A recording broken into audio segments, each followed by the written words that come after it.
रमजान के पवित्र महीने में इस बार मुश्किल घड़ी है। कोरोना महामारी के चलते रमजान के पवित्र महीने में जो मस्जिदें भीड़ भाड़ इबादत से गुलजार रहती थीं, इस बार उनमें भीड़ को थोड़ी दूरी बनाकर अपने घरों में रहकर इबादत करनी होगी, तभी जाकर कोरोना महामारी से जंग जीती जा सकती है। इस बार जाने माने मुस्लिम धर्मगुरु मौलाना तौफीक अहमद कासमी ने पत्रकारों से कहा। मौलाना ने कहा है कि यह बीमारी पूरी दुनिया में फैली हुई है। डॉक्टर इत्यादि तन मन धन से इसे हराने में जुटे हैं। भारत में भी सरकार और स्वास्थ्य विभाग दिन रात कोरोना से लड़ रहे हैं। एक दिन यह जंग सबको मिलकर जीतनी है। उन्होंने कहा है कि इस बार मस्जिद में तरावी, कुरान की तिलावत, नमाज, इफ्तार कुछ नहीं करना है। डॉक्टरों की हिदायत शरीयत के खिलाफ नहीं है। महामारी में जो हिदायत मिल रही है वो सही है। किसी भी प्रकार की अफवाहों से बचना है। कोई बात पूछनी हो तो उलेमाओं से संपर्क किया जा सकता है।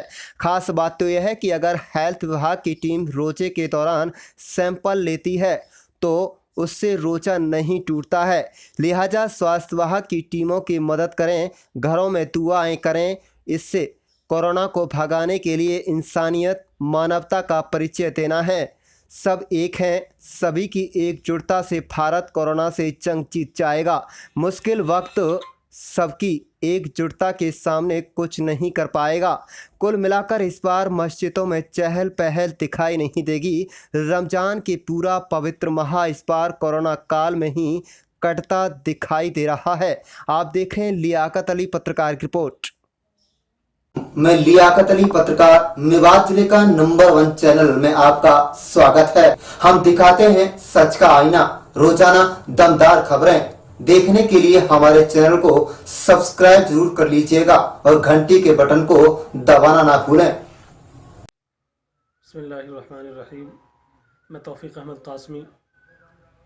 इस वक्त में जैसा कि कोरोना नामी मुहलिक मर्ज़ पूरी दुनिया में फैल चुका है और पूरी दुनिया इससे एक तशवीश का शिकार है और पूरी दुनिया इस कोशिश में है कि कैसे इस जंग को जीता जाए और कैसे इस कोरोना जैसी बीमारी को भगाया जाए और इसको हराया जाए।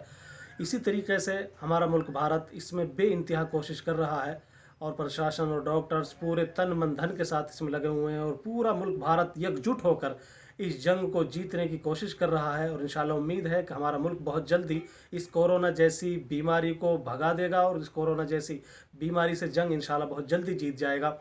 अब मैं एक बहुत अहम अपील पूरे उम्मत मुस्लिमा से और ख़ास तौर से इलाक़ा मेवात से करना चाहता हूँ कि जैसा कि अब कल परसों से हमारा रमज़ान मुबारक का बाबरकत महीना शुरू होने जा रहा है, तो हमारे सामने इसमें मसला है कि हम जो है मस्जिदों में रहते हैं रमज़ान मुबारक के महीने में। अब से पहले ज़्यादातर ज़िक्र अज़कार, तिलावतें, हमारी नमाज़ें सारी मस्जिदों में हुआ करती थी। लेकिन जब हालात संगीन हैं, अब हालात मुश्किल हैं, तो इन मुश्किल हालात में उम्मत मुस्लिमा के उलमाए उम्मत की तरफ से और प्रशासन की तरफ से और मुल्क के जो डॉक्टर्स हैं उनकी तरफ से एक तदबीर और एक एहतियाती तदबीर हमें बताई गई है कि हम मस्जिदों को छोड़कर अपने घरों में ज़्यादातर नमाज़ें पढ़ें।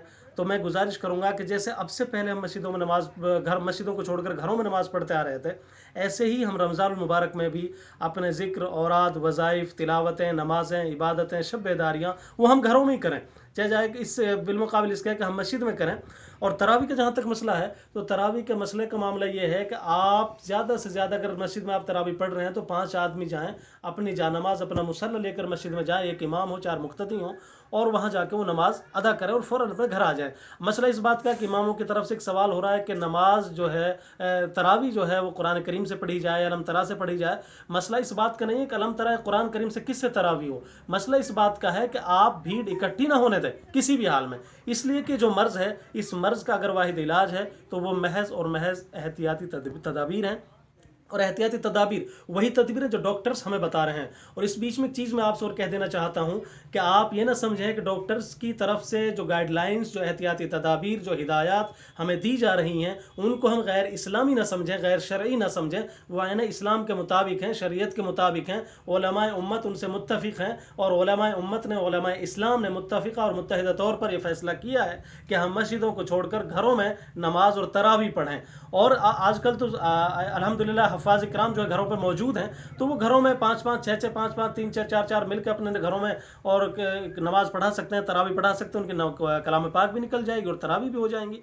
और इसमें एक चीज़ मैं और जोड़ देता हूँ कि अगर कोई रमज़ान मुबारक में कोई ऐसा मसला आ जाए कि आपको सैंपल वगैरह देने की नौबत आ जाए, तो रमज़ान में रोज़े की हालत में आप सैंपल दे सकते हैं, इसमें कोई हरज और कोई दिक्कत की बात नहीं है। और एक चीज़ मैं इसमें यह कह दूँ कि आप किसी भी तरीके से किसी अफवाह का शिकार ना हो। अगर कोई बात आप तक पहुँचती है तो आप उलमा से राब्ता कायम करें, उलमा से रुजू करें, उलमा आपको बताएंगे, समझाएंगे कि क्या मामला है, सही क्या है, हकीकत क्या है और गलत क्या है। तो इसलिए जो है आप बहुत इत्मीनान के साथ, सुकून के साथ रमज़ान मुबारक को बिताइए, गुजारिए। और रमज़ान मुबारक को आप बे इंतहा जिस तरीके से पहले इबादतें करते थे उसी तरीके से इबादत हमें करनी है। और अल्लाह तबारक ताला से बहुत गिरियाउज़ारी के साथ हमें दुआएं करनी है कि रब्बुल आलमीन इस महामारी से, इस वबा से, इस आपदा से हमारी, हमारे मुल्क की और पूरी मानवता की, पूरी इंसानियत की हिफाजत फरमाए।